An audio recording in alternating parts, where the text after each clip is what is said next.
48 घंटे में ईरान पर बहुत बड़ा हमला होने के सबूत मिले हैं। सैटेलाइट तस्वीरों से साफ पता चल रहा है कि अमेरिका और इजराइल मिलकर तेहरान में तबाही मचाने को तैयार है। दावा किया जा रहा है कि ईरान को बातचीत के झांसे में फंसाकर बड़े हमले की तैयारी को आखिरी धार दी जा रही है। और नेतन्याहू से सीक्रेट मीटिंग करने के बाद ट्रंप ने दो टूक कहा कि अगर ईरान ने अमेरिका की बात नहीं मानी तो ईरान को मूर्खता की भारी कीमत चुकानी पड़ेगी।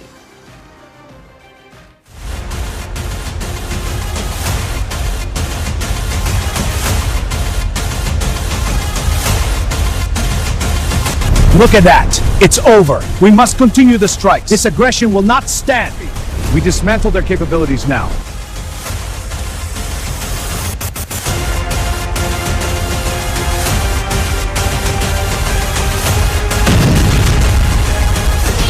तेहरान करेंगे तबाह।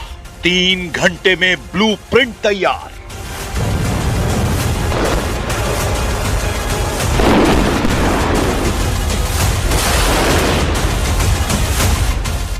तीन घंटे तक चली राष्ट्रपति ट्रंप और प्रधानमंत्री नेतन्याहू की खुफिया मीटिंग ने ईरान के होश उड़ा दिए हैं। दावा किया जा रहा है कि ईरान को पक्का यकीन हो चुका है कि अमेरिका इजराइल के कंधे पर बंदूक रखकर ईरान पर घातक हमला कर सकता है। खबर तो ये तक है कि दुनिया के सामने अमेरिका दिखावा कर रहा है कि वो ईरान पर हमले की जोरदार तैयारियां कर रहा है, लेकिन हकीकत में असली हमला इजराइल की तरफ से करने की तैयारी चल रही है। खबर तो यहां तक है कि इजराइल ने पिछले 45 दिनों से चुपचाप ईरान पर बड़े हमले की तैयारियां कर ली है।